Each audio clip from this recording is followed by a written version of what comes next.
Hey everyone, this is DayTraderRockStar, and this is the high probability watch list for the first week of March. We'll start off Monday, March 3rd. First thing we're going to look at is the S&P futures, the E-mini future contract here that sold off midday. Right after midday, we got into a pretty decent sell-off, and that really added to about 40 points, a 40-point drop here. And this was caused by reports that Russia was staging an invasion of Crimea. Now, Crimea is an area of the Ukraine, and there was reports that the Russian troops have taken over the airport, and basically an armed invasion was crossing, and the market sold off hard on this. So we come right down back to down to the pivot area, and then we started bouncing up pretty aggressively. We actually bounced back up, 46, 56, 14 points. So a nice 14-point, at least 14 to 17-point bounce at the end of the day. We moved right back up to that resistance pit. Overall, it ended the day on a positive note when we take a look back at the candlesticks. The S&P 500 ended up 5 points, and basically a positive day. But it's interesting what happened to cause this sell-off, and it does put us in a position over the weekend and there could be more news out here. I ended up taking a hedge today, one of my bigger hedges I've taken in the market like this, which continues to make new highs. So it's very hard to pick a spot in the market where you want to try to take a short. But because of the events that kind of started to shuffle up today, I did take some of the SPXU, and I'm just planning on holding that over the weekend to see if anything happens and what happens on Monday. If anything, everything seems to be kind of calm and collective, and this thing kind of resolves itself. I want to get out of the SPXU pretty fast. But it's kind of just a hedge out there in case this thing does escalate over the weekend, and I'm not really sure how that would happen. But let's just do a little more research on the situation that's happening. I think this is interesting. Whenever you hear these, these names, these new names, Kiev and Crimea, and then there was this other one, and I'm doing I'm doing some research here. Sevastopol, thank you, that was Sevastopol, which is the port and where the airport is. So let's just take a look at what's going down here on a map. Better yet, let's just catch up on the events and kind of see what happened. Remember, the invasion here kind of got squashed later in the day, but it's still. These images of what appear to be Russian helicopter gunships are yet another challenge to the authority of the new government in Kiev.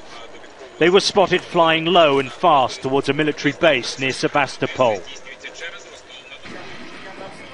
Just a few hours earlier, these unidentified gunmen took control of the main airports. They looked like well-trained soldiers. And whilst their assault rifles were unloaded, their machine guns were primed for action. They didn't respond when asked if they'd been sent by Moscow. Russia? Russia? Where are you from? It's impossible to tell who they are and who is giving them orders. The presence of the armed groups is fanning the separatist ambitions which have long been held in this region. All right, we'll pause that right there. But you could actually, imagine troops coming into your hometown, occupying it, walking around with guns, with no markings. You don't even know if they're wearing face masks. It's pretty intimidating.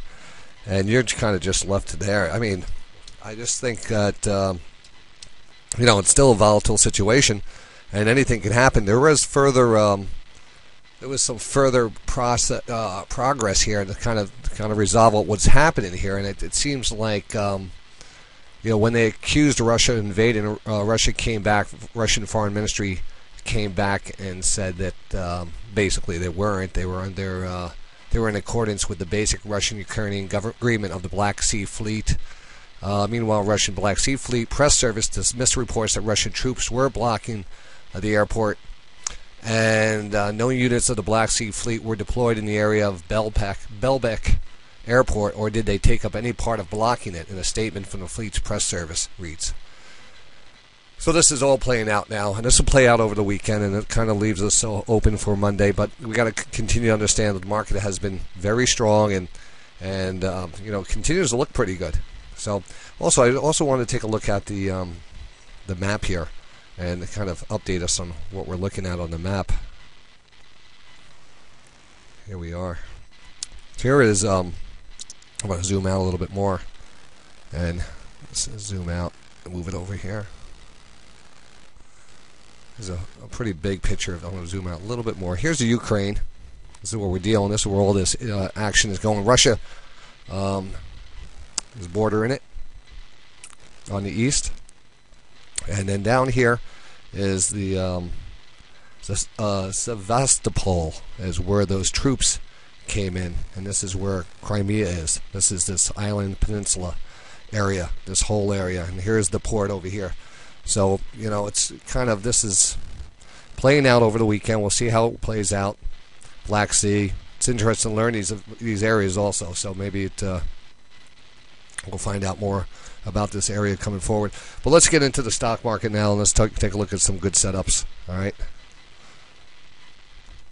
Just want to start looking just at the S&P cash chart, and we saw we did have a better reversal, potential reversal candle, but this actually ended up as a positive day, so it's not really considered a big reversal or a negative candle on the day. And that little tail was pretty much, came in because of that Russian news. So right now, I'm just, I understand that might lead to something, but it's not really, anything solid there. The daily stochastics are still embedded, not giving us any signal. We take a look at the 60-minute chart, which we'll see that, we did start to turn back over, but not really giving us a big signal either. Each day the market tends to just be in this float-up phase. So we have to be very careful of jumping on the first sign of weakness, because this market seems to suck that right up and continue to move higher. All right, this next section we're going to discuss the trades that we're taking this week and see what we can learn from them. One of the first ones was that first Apple trade, which identified a 1-2-3 pattern here, 1-2-3 pivots right up here. And we came down to that third pivot, and I took that position. And we got a little bounce, but it didn't really take off, and it actually started failing. And I ended up taking this off for a little loss, about $100. And it didn't work out. There's a difference between that upper trend line and that downward trend line. I preferably like to take the trades off the lower trend line. This case, whenever you have that upward channel, you have that potential of that breaking down. And it did, But one thing I could say is we actually found out that we did have that lower trend line, identified that next rotation back on the 60, and we picked it up here. And we got over 10 points on that trade. So that was a good payback right there. We actually made more money than we lost on the previous trade, and that trade worked out fantastic. But again, I typically love the lower channel line bounce area with the stochastic. A little bit better than the upper trend line bounce, just to kind of go back through that. Let's take a look at the next one that we took. PepsiCo. PepsiCo was part of just a nice setup back here, and I think it was holding on to this into this week, and we saw a little flag, but we could, it actually was pushed up against that 20-period moving average. And I think the 60-minute chart kind of just identified that short-term exit area you want to get into. This happened on the 24th, so it was, we identified that good level here. Then we got back up here on the 24th, and we started getting a little overbought here. This was the area we were paying attention to, so we took it off. It kind of chopped sideways, continued to move a little higher, but an overall great trade. This was an HPS setup, and it was based off that lower trend line area right here. Lower trend line, stochastic bounce level. It's the 1-2 combination. Plus, the trade before it, the bounce up to the 200-period moving average is a 200 EMA breakdown, channel line bounce. So both of these tests were very good, and this actually looks quite good still for another test of that 200. That being said, we just continue to look at the other trades. Well, we had Paps, and then we had the Macy's. Macy's we took off before. Was just hanging out here. Pretty much took it off flat. Took it off before earnings because we didn't want to hold into earnings, and it's a good thing we didn't. Good thing we didn't hold into earnings because it did pop. This was the only short I was looking at on Macy's. We actually caught the last short, so I re-shorted it back up here, but it just never broke down. And it did pop out of there. Well, it might be coming back as a short very soon. We do have kind of an upward trend line here that's being tagged right there. It looks like we just tagged it too. Just about tagged it. Wow. It's actually looking pretty good as a short there. So that was Macy's. LinkedIn, LNKD. That was a nice trade. Again, another high probability setup. High probability setups, again, based oversold. This was textbook because you had everything you want to have. This was what we'll call one of the super setups because it's multiple indicators and multiple HPSs. First of all, you have that underlying trend line, oversold stochastic. So you have that. That's the real 1-2 combination. There's another HPS setup. It's called the 200 EMA breakdown channel line bounce. So whenever you break down through that 200 period moving average for the first time, look for that retracement back up to that one. So all this area came into that play. It was a recognizable channel. You had the oversold levels. It just was perfect, and it ran good. And at that point, you know, we took profits, and you can see it's chopping around there, here and now. It's really, you could get back into it and get it and deal with all this type of chop. I like to take these things when they set up. If this doesn't set up here and this rotates back down here, and the price ends up being like around, you know, somewhere else, it will set up as another setup. I don't have to have a lower trend line tag here. But I just need to wait for my optimal setup, and that would probably be a rotation back down and a divergence playing out, and kind of recognizing, you know, that new channel breakout. But we're in no man's land now, so I'm not really interested in it. LinkedIn, Target, TGT, well, worked out fine. You know, we bought into the pullback here, and after the data breach, and it's pushed up and then exploded higher. We took profits and we moved on, but I'm not looking at it now. And then, of course, Costco, great setup. This is a little bit different, but again, we're just going to go over to talk about what got me interested in it. Costco, that was in on the 24th, got on the 26th. And it was a flag, I believe, here. Yeah. It was this oversold stochastic, and right here. And that was, I think, another chart here I was looking at this flag. Just like this. And we kind of got oversold. We had a lower flag line, and we're just looking for that pop out of there.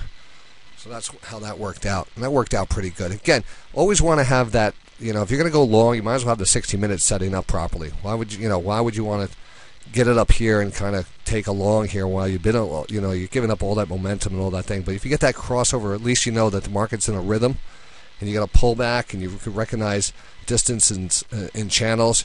You know that you're taking a lot of the risk out of it, and you're going to get a big bounce. And these type of patterns play to the upside, so you're probably going to get extended bounce, and it could tell you when you're going to get out. You know, you can get back in.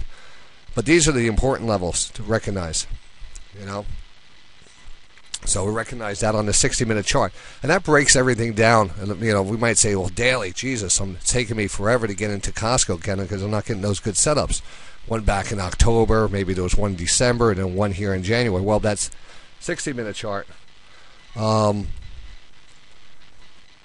know, gives you more of those rotations, gives you more of those short-term moves. They are shorter term. You know, they don't move as fast. You know, you're not going to have a multi-week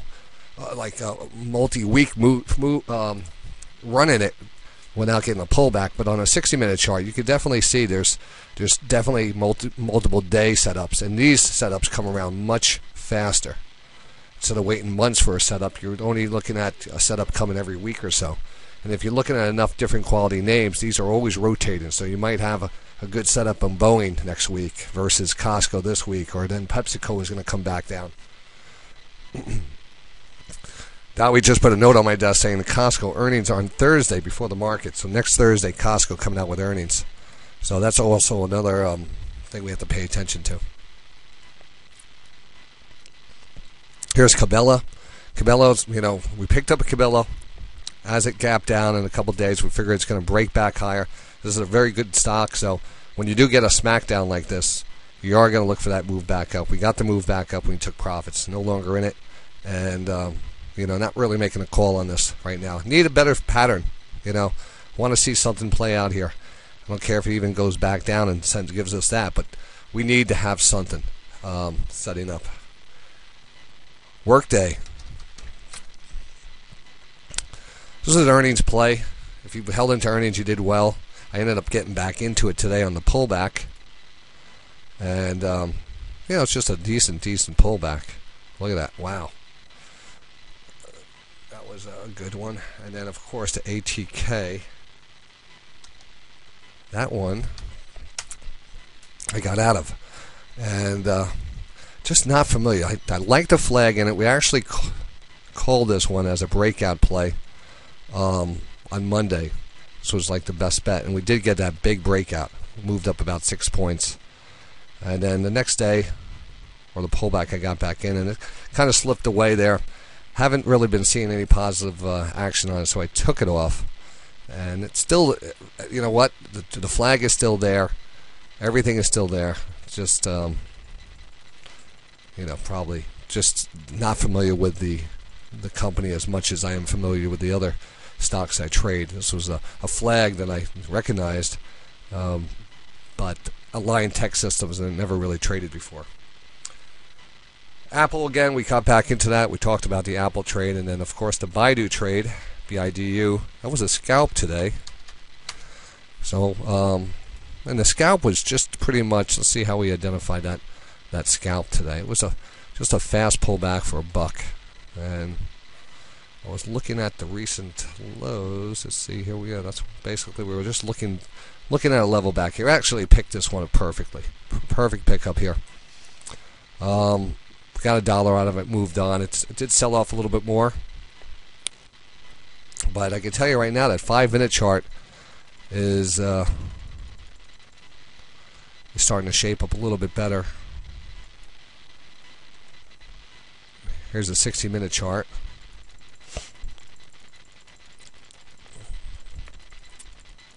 I think that's where we actually picked it up. Let me double check here. Right off that trend line, that's what I was actually looking at. This trend line right underneath us. We got a nice bounce. We took it off, and then it actually came back down. But again, this will eventually pattern back out. It'll give us something to work with. Right now, we have a little underlying support line there. Not enough that I'm going to get back into it. Johnson & Johnson, well, great setup. We kind of nailed that one. Really nailed it from the lower part of the channel to the top part of the channel. And the reason we got out was the 60-minute time frame. And got out right here. Nice little pop up here. The 60 minutes said, hey, be careful here. Even though you're getting that breakout. And you know what? It's an HPS setup. So you might see, well, Johnny, you have a buy trigger for a breakout here, but you took it off. Well, I got in. I also said that I got in right off the lower. We had got in a little bit lower. But I still like this as a flag for those people out there who are not yet in it. I still think this is a valid breakout play once you break this flag out. So there is still an HPS zone here. But because of that 60-minute chart, I forced to take it off, And it was the right thing because look what happened when we took it off. This is where we took it off. It came right down. It came right back. Nice bounce at the end of the day, but I tell you, that 60-minute really saved a lot of aggravation. A lot of aggravation on that one. And that wraps it up for the week. But there is some, now we have the good stocks for this week. And the ones that we're going to be setting up. So take a look at this.